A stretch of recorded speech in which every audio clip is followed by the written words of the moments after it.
তো মানে চোখের জল ফালাই দিছে আমাকে দেখে, আমিও চোখের জল ফালাই দিছি।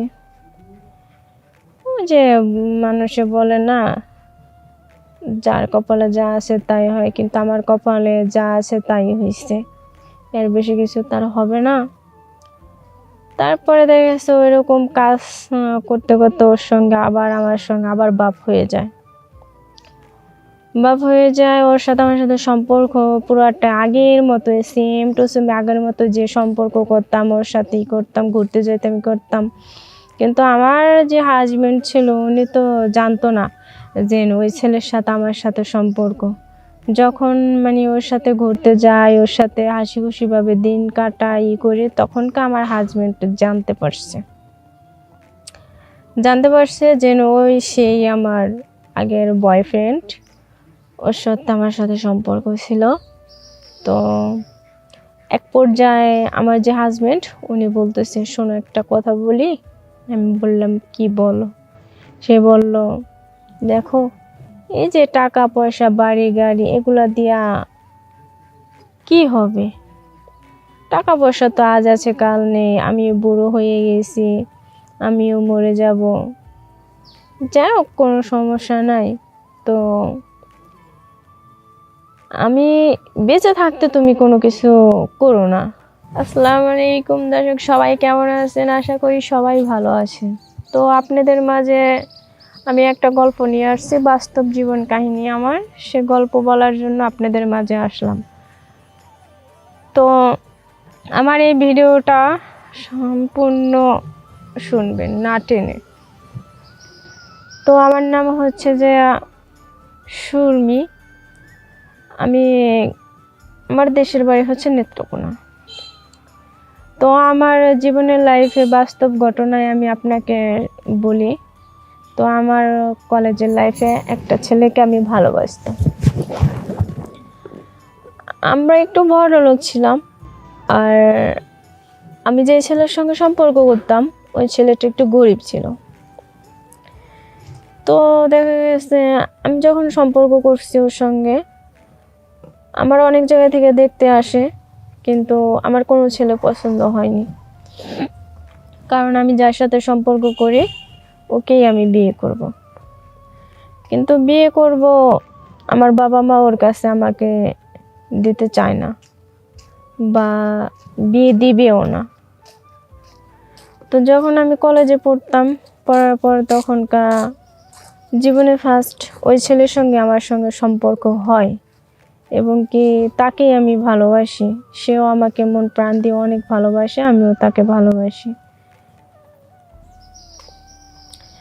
তো পর্যায়ে দেখা গেছে ওরা গরিব দেখে আমার বাবা মা বিয়ে দেয় নাই। তো অনেক জায়গা থেকে সম্বন্ধ আসে, আমার বাবা মার পছন্দ হয় না। এক সময় মানে কি বলবো আপনাদেরকে, সে একজন সরকারি চাকরি করে। এই সময় আমার একটা বিয়ের ঘর আসে। সেই ছেলেটা সরকারি চাকরি করে। তো ওই ছেলের সঙ্গে আমার সঙ্গে বিয়ে ঠিক হয়। ঠিক হওয়ার পর আমার বাবা মা তার সঙ্গে বিয়ে দেয়। বিয়ে দেওয়ার পরে তারপরে 15 বছর পর, বিয়ের 15 বছর পর ঠিক আছে, তারা তো অনেক বড় লোক, অনেক জায়গা জমি ধন সম্পদ অভাব নাই। বিয়ের 15 বছর আমাদের কেটে যায়। এখন এগুলা তো, সে তো বুড়ো হয়ে গেছে 15 বছর পরে, আমি তো এখন একটা ইং বয়সের মেয়ে। এখন তারে বললাম যে দেখো, তোমার তো বয়স হয়ে যাইতেছে, তুমি একটা কাজ করো, একটা কাজের লোক রাখো। পরে বলল যে হ্যাঁ ঠিকই তো বলছো, যে কাজের একটা তো লোক রাখতেই হয়, কাজের লোক যদি না রাখি তাহলে তো কিছু করা যায় না। বললাম হ্যাঁ ঠিক আছে, তাহলে একটা কাজের লোক রাখো, কোনো সমস্যা নেই। সে কাজের লোকের জন্য একজনের কাছে খোঁজ লইছে। খোঁজ লওয়ার পরে তারপরে সেই কাজের লোকটাকে আনলো আমাদের বাসায় 15 বছর পরে। বাসায় আনলো, আনার পর মানে আমার হাজবেন্ড আমাকে ডাকতেছে যে মানে ওনাকে আমার সঙ্গে পরিচয় করাই দিবে, ওনাকে খাবার দিতে হবে। সেই সময় আমাকে ডাকছে, ডাকার পরে এখন মানে আমি ওর সামনে গেছি, ছেলেটার সামনে গেছি। ছেলেটার সামনে গেছি, যা দেখি ও আমার আগের বয়ফ্রেন্ড, 15 বছর আগের বয়ফ্রেন্ড আমার। সেও দেখে আমাকে চমকে যায়, আমিও দেখে তাকে চমকে যাই। তারপরে যাই হোক, সমস্যা নাই। ও মানে চোখের জল ফলাই দিছে আমাকে দেখে, আমিও চোখের জল ফলাই দিছি। যে মানুষে বলে না, যার কপালে যা আছে তাই হয়, কিন্তু আমার কপালে যা আছে তাই হয়েছে, এর বেশি কিছু তার হবে না। তারপরে দেখা গেছে ওইরকম কাজ করতে করতে ওর সঙ্গে আবার আমার সঙ্গে আবার বাপ হয়ে যায়। ওর সাথে আমার সাথে সম্পর্ক পুরোটা আগের মতো, সেম টু সেম আগের মতো যে সম্পর্ক করতাম, ওর সাথেই করতাম, ঘুরতে যেতাম করতাম। কিন্তু আমার যে হাজবেন্ড ছিল উনি তো জানতো না যে ওই ছেলের সাথে আমার সাথে সম্পর্ক।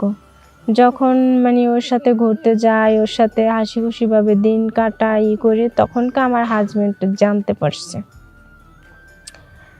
পারছে যে ওই সেই আমার আগের বয়ফ্রেন্ড, ওর সাথে আমার সাথে সম্পর্ক ছিল।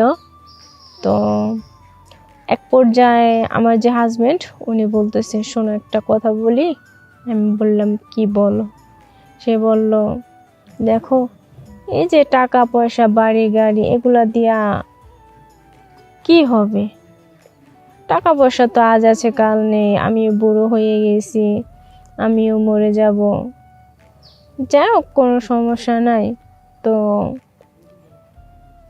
আমি বেঁচে থাকতে তুমি কোনো কিছু করো না, কারণ সেটা আমি সহ্য করতে পারবো না। যখন আমি মারা যাই তখনকার তুমি বিয়ে করো, কোনো সমস্যা নেই।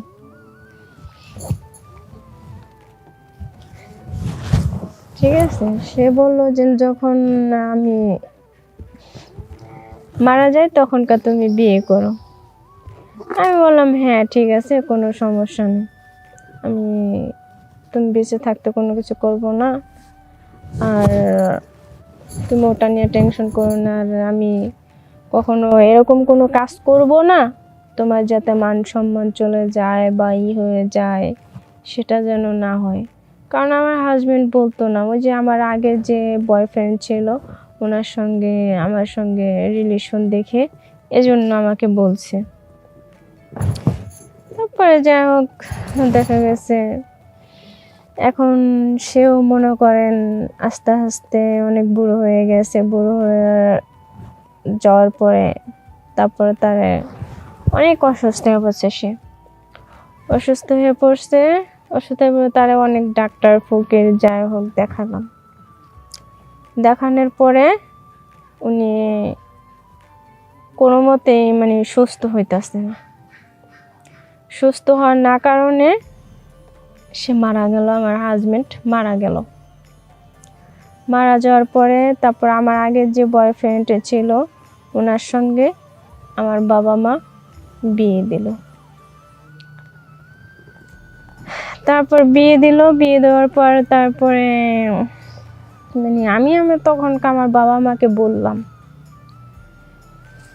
শোনো, ভালোবাসা এমন একটা জিনিস, ধনী আর গরিব নেই, ভালোবাসা তো ভালোবাসাই। কিছু মানুষ আছে টাকা পয়সা চায়, কিছু মানুষ আছে সুন্দর একটা মন ভালোবাসা খুঁজে।